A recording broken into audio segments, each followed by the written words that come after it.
तो hello students, welcome है आप सभी का अपने यूट्यूब चैनल मैथ्स दुनिया में। तो अभी हम जो प्रीवियस वीडियो में कर चुके थे एक्सरसाइज 1.1 के सारा हमने जितना भी क्वेश्चन थे उन सबका सॉल्यूशन हमने कैलकुलेट कर लिया था। ठीक है, तो आज मैं आपको जो बताने वाला हूँ एक्सरसाइज 1.2 का जितना भी इंट्रोडक्शन पार्ट है उसको हम इजीली यहाँ पर समझेंगे और उसके बाद देखेंगे कि किस तरीके से इसके क्वेश्चंस को किया जाएगा। तो बिल्कुल इजी आपके लिए क्लास होने वाली है। तो चलिए शुरू करते हैं अपनी आज की क्लास। और आज की क्लास में जो पहला इंट्रोडक्शन हम पार्ट पढ़ने वाले हैं उसका नाम है फंडामेंटल थ्योरम ऑफ अर्थमेटिक। अब फंडामेंटल थ्योरम ऑफ अर्थमेटिक है क्या? तो फंडामेंटल थ्योरम ऑफ अर्थमेटिक है क्या बच्चों? ध्यान से समझिएगा। इसके लिए सबसे पहले आप ये समझिए कि आपके पास सपोज कोई कंपोजिट नंबर है।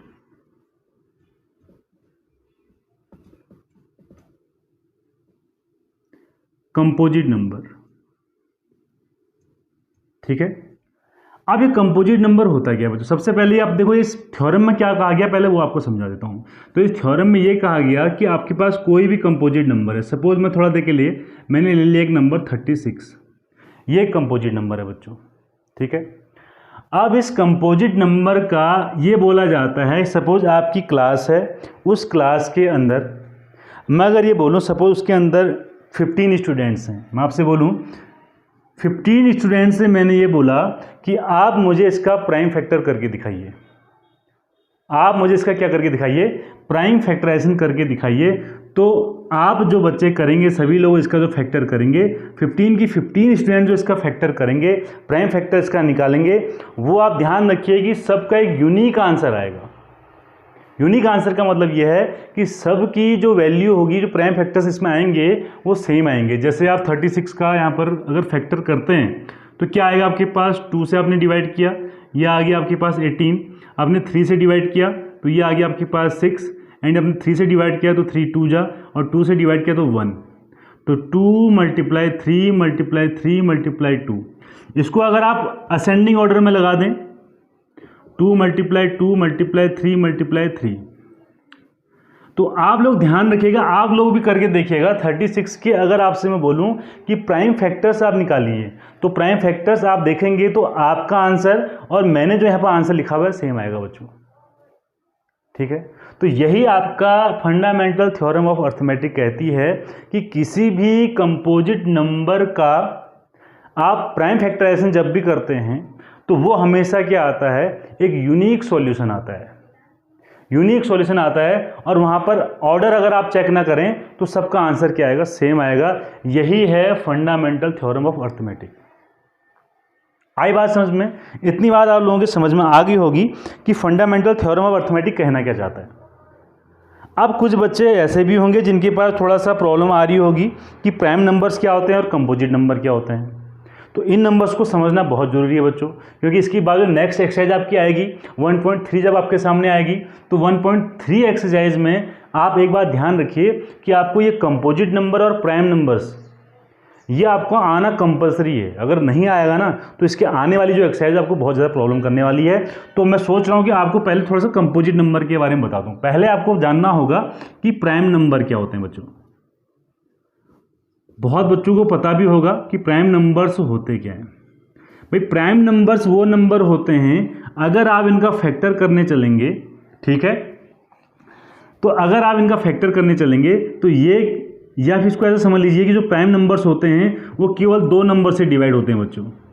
वो केवल 2 नंबर्स के टेबल में आते हैं। किसके किसके आते हैं? या तो वो 1 के नंबर में आएंगे, या तो 1 के टेबल के अंदर आएंगे, या फिर वो किस में आएंगे? वो जो नंबर है स्वयं उसका वाला, इटसेल्फ हम लिख सकते हैं। यहाँ पे क्या लिख सकते हैं? इटसेल्फ। तो आप 10th क्लास के बच्चे हैं, आप इजीली इसको समझ सकते हैं। अब जैसे मैंने आपके सामने एक एग्जांपल लिख लिया, चलिए एग्जांपल से समझ लेते हैं। अब मैंने लिखा 11, एक नंबर लिखा 11, एक नंबर लिख लिया। अब मुझे आप लोग बताइए कि जो 11 है ये किसके किसके टेबल में आता है? भाई ये तो किसके टेबल में आता है? या तो ये 1 के टेबल में आएगा या फिर 11 के टेबल में आएगा, है कि नहीं? ठीक है ना। तो यही चीज़ हमने कही कि ये नंबर क्या हो गया? ये प्राइम नंबर्स हो गया बच्चों। ये क्या हो गया? Prime numbers. ऐसा नंबर जो केवल 2 नंबर के टेबल में आएगा, या तो 1 या फिर वो खुद। ठीक है, उसको हम बोलते हैं प्राइम नंबर। और एक बात याद रखिएगा, जो 1 होता है ये प्राइम नंबर्स नहीं होता है बच्चों, ये प्राइम नंबर्स में इसको काउंट नहीं किया जाता है, इसको प्राइम नंबर्स की उसमें काउंट आप नहीं करेंगे। तो मिनिमम जो सबसे लीस्ट आपके पास प्राइम नंबर होगा वो क्या होगा, 2 होगा। और यही एक प्राइम नंबर होता है जो इवन भी होता है भाई, ये भी याद रखिएगा, ठीक है। 2 एक ऐसा नंबर है जो इवन होता है, ऐसा प्राइम नंबर है। अच्छा, ये आपकी बात समझ में आ गई, ठीक है, कि आपको प्राइम नंबर समझ में आ गया। अब इसी के बाद आपको समझ में आएगा कंपोजिट नंबर। कंपोजिट नंबर्स, तो बच्चे कंपोजिट नंबर्स क्या होते हैं ना, वे सारे नंबर जो प्राइम नहीं है, जैसे प्राइम अगर लिखना चाहेंगे, प्राइम नंबर क्या आ जाएगा आपके पास, 2, 3, 5, 7 एंड 11, 13, 17, 19, इस तरीके से बहुत सारे नंबर आप लिख सकते हैं प्राइम नंबर्स। तो जो नंबर आपके प्राइम नहीं हैं, जो बचे हैं नंबर, जैसे आपके पास यहाँ पर 4 बच गया, ठीक है, आपके पास यहाँ पर 6 भी रह गया, ठीक है, आपके पास यहाँ पर 9 रह गया, 10 रह गया, ठीक है, इसी तरीके से और क्या रह गया, पर 16 रह गया, 15 रह गया, यहाँ पे 16 रह गया। अब अगर इन नंबर्स को देखा जाए, 4, 6, 9, 10, 15 एंड 16, ऐसे बहुत सारे नंबर होंगे हमारे पास। इनके जब फैक्टर करके देखते हैं तो हमने देखा कि 4 का फैक्टर आपके पास 2 भी आता है, 1 भी आता है, ठीक है। तो 4 के आपके पास फैक्टर क्या क्या आएंगे, 1, 2 एंड 4। तो यहाँ पर 2 है हमारे पास, ये 2 एक फैक्टर एक्स्ट्रा, इसमें क्या आ चुका है, एक्स्ट्रा आ चुका है, ठीक है। तो इसलिए इसे क्या बोला जाएगा, कंपोजिट नंबर बोला जाएगा बच्चों। तो आई होप आपको समझ में आ गया होगा कि कंपोजिट नंबर क्या होता है और प्राइम नंबर्स क्या होता है। तो ये आपकी जो थ्योरम है, फंडामेंटल थ्योरम ऑफ अर्थमेटिक, ये इन्हीं कंपोजिट नंबर्स के लिए है। और ये बोलता है कि जब भी आप किसी कंपोजिट नंबर का प्राइम फैक्टराइजेशन करेंगे, ठीक है, तो वो जो सॉल्यूशन आएगा, जो आंसर आएगा, वो यूनिक होगा बच्चों, ठीक है। जैसे मैंने 36 का भी आपको करके बताया था। तो इसी पे बेस्ड आपके कुछ क्वेश्चंस हैं आपके एक्सरसाइज में, और कुछ एग्जाम्पल हैं, उन्हें हम अभी करेंगे। थोड़ा उससे पहले एक चीज़ और समझ लेते हैं बच्चों, ठीक है। उससे पहले मैं आपको एक चीज़ बताने वाला हूँ। जैसे मैं इस नंबर को थोड़ा सा इमेजिन कीजिए, 2 to 5, 10 एंड इसमें और ले लेते हैं हमारे पास 100। चलिए इनको चेक कर लेते हैं। अब यहाँ पे आपको क्या करना है, सबसे पहले आप 2 to 5 आपके पास जो नंबर दिया है ना, इस नंबर को बच्चों इसके थोड़ा सा फैक्टर करके देखिए आप। तो इसके जब भी मैं फैक्टर करूँगा, प्राइम फैक्टर करना है, ठीक है।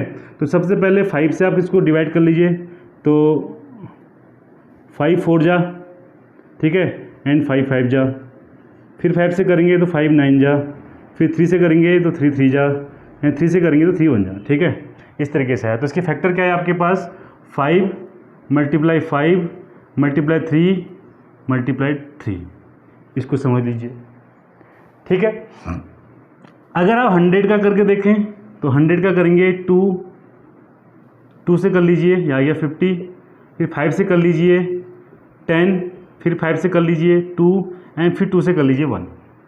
तो इस 100 के फैक्टर आपके सामने क्या आ रहे हैं, ये आ रहे हैं 2 × 5 × 5 × 2। ध्यान से देखिए, बिल्कुल भी स्किप नहीं करना है वीडियो को, ध्यान से देखिए मैं क्या समझाना चाह रहा हूँ, क्योंकि यहाँ से आपके एक्सरसाइज में क्वेश्चन दिया हुआ है, उस क्वेश्चन को समझाने के लिए मैं आपके सामने सारी चीज़ें कर रहा हूँ। अगर आप 10 का कर लें, देखिए 10 का करें, 2 5 जा और 5 1 जा, ठीक है, इस तरीके से। तो ये आ गया आपका 10 का क्या आ जाएगा, ये आ जाएगा 2 × 5। अब एक बात यहाँ पर गौर कीजिए बच्चों ज़रा सा, ठीक है, ये आपको चेक करना है कि यहाँ पे जो नंबर था उसका यूनिट प्लेस में 5 है, यहाँ पे यूनिट प्लेस में क्या है 0, और यहाँ पे क्या है 0। तो जहाँ पे 0 आ रहा है, इनको ज़रा चेक करिए आप, इस वाले को और इस वाले को, रिजल्ट को थोड़ा चेक करिए। तो आपको एक चीज़ यहाँ पर ज़रूर दिख रही होगी कि किसी नंबर के यूनिट प्लेस में अगर 0 होगा, ध्यान से सुनिएगा, कोई नंबर है उसके यूनिट प्लेस में अगर 0 है, 0 है, तो ये कन्फर्म है कि उसके प्राइम फैक्टर में एक 2 और एक 5 जरूर होगा। देखिए कम से कम एक आपका 2 होना चाहिए, और कम से कम आपका 1 टाइम क्या आना चाहिए, 5 आना चाहिए। ध्यान से देखिए यहाँ पे, देखो इसके यूनिट प्लेस में भी आपको 0 दिख रहा है ना, इसके यूनिट प्लेस में भी आपको 0 दिख रहा है, तो थोड़ा सा इसके प्राइम फैक्टर को कंपेयर करके मैंने देखा, तो आपके पास जीरो आने के लिए, किसी नंबर के यूनिट प्लेस में जीरो आने के लिए ये कंपलसरी है कि उसके प्राइम फैक्टर के अंदर कम से कम एक बार 2 आना चाहिए और एक बार 5 आना चाहिए बच्चों। तो इससे भी रिलेटेड आपका क्वेश्चन आपके एक्सरसाइज में है, उसको देखेंगे। अगर ये चीज़ समझ में आ गई है तो वो क्वेश्चन आपको बहुत इजीली समझ में आ जाएगा। अब कोई भी नंबर आप ले लीजिए, सपोज कोई भी नंबर जिसके यूनिट प्लेस में आप करके देख लीजिए, जिसके यूनिट प्लेस में जीरो है, इसका प्राइम फैक्टर करके देखिए आप, तो ये आएगा 1 1 0, 5 5 2 जा एंड 1 एंड 5 2 जा, फिर 2 11 11 11। अब तो आप यहाँ पर दिख रहा होगा प्राइम फैक्टर में, देखिए इसका कम से कम एक बार 2 आया है और एक बार कम से कम एक बार 5 आया है, तभी इसके यूनिट प्लेस में क्या है, जीरो आया है। ये चीज़ों को आपको ध्यान रखना है, ये मोस्ट इंपॉर्टेंट चीज़ है। ये आपके अभी जो एक्सरसाइज आएगी ना, उस एक्सरसाइज में आपको ये जरूर दिखेगा, ये क्वेश्चन यहाँ पर इस तरीके से आएगा। अभी आपको मैं एग्जाम्पल भी इसका इससे रिलेटेड कराऊंगा, ठीक है। तो चलिए चलते हैं, इसके जो एनसीईआरटी में आपके एग्जाम्पल दिए हुए हैं उनको थोड़ा सा सॉल्व करके देखते हैं कि किस तरीके से आप इन सारी चीज़ों को वहाँ पर अप्लाई कर पाएंगे। तो चलो देखते हैं आपकी एनसीईआरटी का इस एग्जाम्पल को देखते हैं, ठीक है। तो जो लास्ट अभी मैंने आपको कॉन्सेप्ट समझाया था उस पर बेस्ड ये क्वेश्चन है, ठीक है। तो ये क्वेश्चन कहता है कि consider the number 4 power n। एक नंबर आप लीजिए, कर रहा है एक नंबर आपको लेना है 4 पावर n।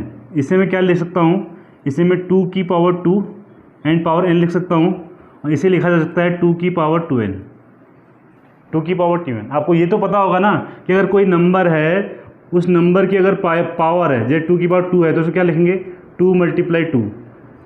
और 2 की पावर अगर हमारे पास 3 आ जाएगी तो 2 मल्टीप्लाई क्या हो जाएगा, 2 × 2 × 2 हो जाएगा।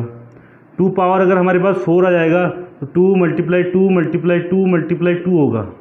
मीन्स 2 की पावर जो भी होगी, जितनी भी आएगी उतने टाइम्स 2 मल्टीप्लाई होगा यहाँ पे, ठीक है। आप समझिए आगे क्या कह रहा है। Where n is a natural number. अब नेचुरल नंबर आपके पास क्या होते हैं, ये आपके पास सारे नेचुरल नंबर हैं, ऑल पॉजिटिव नंबर्स कह लीजिए या नेचुरल नंबर का लीजिए, सेम नंबर है हमारे पास। ये n की वैल्यू है, जिस तरीके से मैं चेंज कर रहा हूँ, ठीक है। Check whether there is any value of n, क्या n की कोई ऐसी वैल्यू है for which 4 power n ends with the digit 0, कि 4 की पावर आपके पास n की क्या कोई ऐसी वैल्यू है जिसके लिए 4 की पावर n का जो नंबर आएगा, जो डिजिट आएगा, जैसे ये डिजिट यहाँ पर आ रहा है, इसको करके क्या सॉल्व करके आएगा, 4 आएगा, इसे करके हमारे पास 8 आएगा, इसे करके हमारे पास 16 आएगा। तो यहाँ पर डिजिट एंड्स किससे आ रहा है, यहाँ पर यूनिट डिजिट पर क्या आ रहा है, 4 आ रहा है, यहाँ पर 8 आ रहा है, यहाँ पर 6 आ रहा है। तो ये कहता है कि क्या 2 की पावर में ऐसा कोई हमें नंबर मिलेगा, n की कोई ऐसी वैल्यू मिलेगी जहाँ पे जो नंबर मिलेगा ना, इसके यूनिट डिजिट पे 0 आएगा। ये है क्वेश्चन हमारे पास। तो मैंने आपको कॉन्सेप्ट क्या सिखाया था, अगर यूनिट प्लेस में आपको 0 चाहिए, अगर आपको यूनिट प्लेस पे 0 चाहिए तो आपको क्या चाहिए, आपके प्राइम फैक्टर्स के अंदर 2 नंबर हैं जो बहुत ज़रूरी हैं। कौन है, एक है वो 2 और एक 5। कम से कम एक बार 2 आना चाहिए और कम से कम एक बार क्या आना चाहिए, 5 आना चाहिए उसके प्राइम फैक्टर्स के अंदर, ठीक है। तो आप मुझे एक बात बताइए, अगर मैं n की वैल्यू यहाँ पर 1 रख दूँ, देखिए 2 अगर n रख दूँ, 1 रख दिया मैंने, ठीक है। n की वैल्यू पूछ रहा है तो n की वैल्यू को भी हमने चेंज करना है। देखिए क्या हो जाएगा, 2 × 2, इसकी वैल्यू आएगी 4। मतलब इसको आप ऐसे समझिए, इसको क्या लिखेंगे, 2 × 2 लिखेंगे। तो क्या इसके बीच में 5 आया है, नहीं आया है, तो यूनिट प्लेस पर नहीं आएगा। 2 की पावर अगर यहाँ पर 2 रख देते हैं, n की वैल्यू 2 रख देते हैं, तो क्या हो जाएगा, 2 पावर 4 हो जाएगा। मीन्स 2 × 2 × 2 × 2 मीन्स इसके प्राइम फैक्टर में सारे के सारे नंबर कौन आ रहे हैं, 2 आ रहे हैं। इसी तरीके से आप n की वैल्यू 3 रख लीजिए, तो 2 की पावर 2 × 3 हो जाएगा। तो ये हो जाएगा आपके पास 2 पावर 6 हो जाएगा। और इसको लिखेंगे क्या, 2 × 2 3 बार, 4 टाइम्स, 5 टाइम्स एंड 6 टाइम्स। क्या आपको इसके प्राइम फैक्टर्स में कभी 5 मिलेगा? अब इसका क्वेश्चन, अब मैं आपसे क्वेश्चन पूछ रहा हूँ कि क्या आपको इसके प्राइम फैक्टर्स में, इस नंबर के प्राइम फैक्टर्स में क्या कभी आपको यहाँ पर 5 मिलेगा? कभी नहीं मिलेगा, इसमें बस 2 ही मल्टीप्लाई होते जाएगा।